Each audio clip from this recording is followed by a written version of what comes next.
Hello and welcome back to Rage Gaming and a new look at Octopath Traveler 2. Today we're taking a look at the starting options, how to get started, and the different character options. Octopath Traveler 2 is a massive turn-based strategy JRPG with a very unique visual style centered around the stories of the 8 main characters. Octopath in the name actually refers to the 8 playable characters and the past that their stories follow. Thanks to Square Enix contacting us to check out the game and make a video, it's been a perfect excuse for me to put aside some time and sort of return to this genre. A big thank you to Square Enix for sponsoring the video then.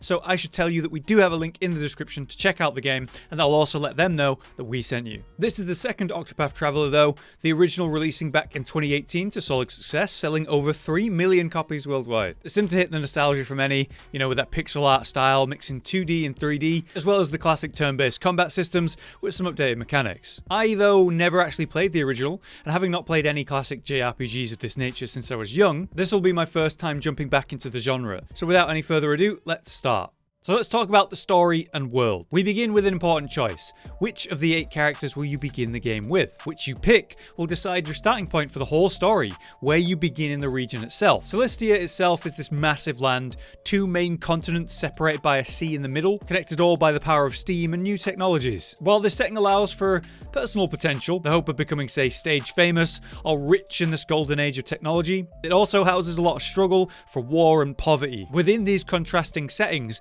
our 8 characters begin their journeys, starting from calmer, personal beginnings, or harsher, even war-torn histories. As a new player to the Octopath series, these new stories and world are all new, so it didn't really require me to have played the original, which was quite nice. So with us just picking one to begin with, and that providing a very different starting experience per character, what are these characters like? Each character has their own origin, their own motivations, and their own skills to use in play. The 8 travelers and their class give us an idea of their nature. There's Hikari, the warrior who fights for his home, Agnia, the dancer desiring stardom. We have the classic merchant type, Particio, who wants to prosper, or Oswald, the scholar, who he desires some dark revenge. There's Throne, the thief, fighting for freedom, or Temenos, the cleric, who desires truth. And finally, we also have our hunter, Ochette, and our apothecary, Casti. With so many characters and backgrounds, we're given the chance to start with just one, and then follow their introduction. But then, as we travel the world, we cross paths with the others as we go, increasing the size of your party, useful in the world for their unique skills and certainly in combat, but it gives us a chance to learn more about them from there. Each time we encounter one of the 8, we can begin with their first chapter of their multi-chapter story, which does take the pressure off the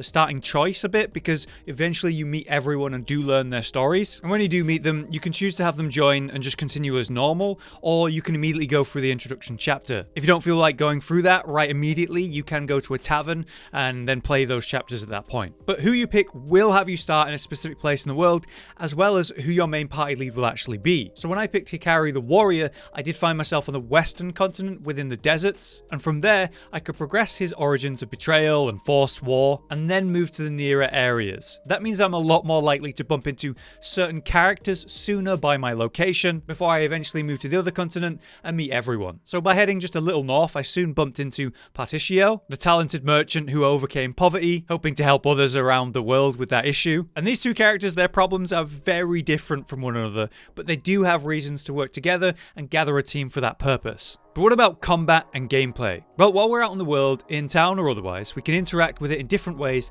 depending on the characters in our active party. Each character comes with their own unique path actions, one for day and one for night. Day and night affects the gameplay in a few ways, like changing the placement and reactions of certain NPCs in town, as well as those path action changes. At night, when you're traveling the world, combat's a bit more dangerous but worth a bit more. But when it comes to the path actions, a warrior can challenge someone to a duel, or at night, bribe information out of someone, which can even reveal secrets otherwise unattainable, very useful in side quests. On the other hand, the merchant can trade in the day, gaining access to a wider roster of items in town, or at night you can hire a townsperson to work with you, summoning them into combat for a brief period for extra help. You can check what skills or aspects they'll bring to a fight before you hire them. Interestingly, Hikari can learn skills through duels, depending on who is fought, where Particio, he earns JP using special attacks, which then is something you spend on new skills. Meanwhile, we have that turn-based combat to think about. Enemies have weak points you reveal through physical or elemental attacks, swapping different weapons, using different special abilities, managing your health and SP. Now, when you do discover an enemy's weakness, that's displayed under the enemy type from then on out. So when you bump into that enemy again,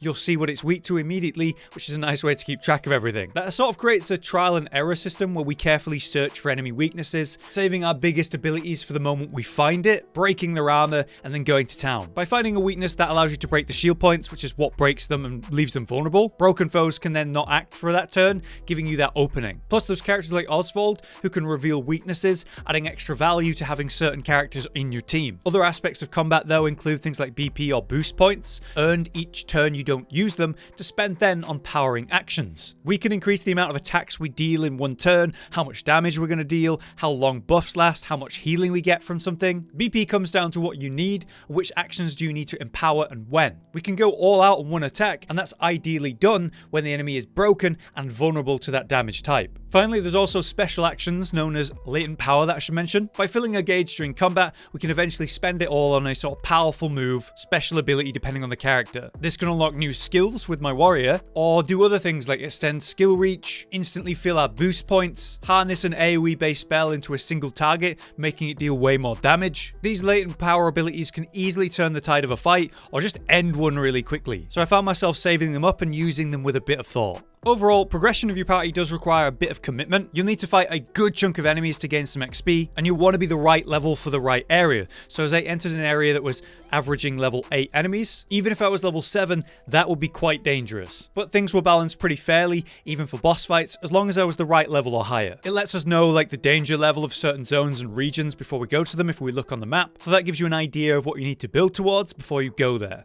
But before our conclusion on the game though, I should mention some other details we were asked to say. The game is playable on PlayStation, Nintendo Switch and Steam, and will be released this February on the 24th. But how do I feel about the game? What's the conclusion? I think overall this world and the art style, it feels very unique. A bit of a love letter to that classic JRPG visual style. I grew up on turn-based strategy RPGs, but I hadn't really touched them in some time, so Octopath Traveler has been a really nice reintroduction to the genre. It feels very polished and a fun version of it. The combat had more than enough depth to keep me interested, breaking weaknesses, enhancing specific characters at specific times, managing which weapons I've got, without being a bit overwhelming, because there was little features, say with the equipment menu, where you can instantly optimize your gear based on what equipment that you found or traded for, without having to worry about checking stats and such and manually doing it. But it's the 8 character stories that stood out the most for me. They felt very varied from one another, which helped engage with each individual character. There wasn't really any similar overlapping storylines. Each character had their own upbringing, their own experiences, and often the context of that was very different. Some stories are very low stakes and reasonable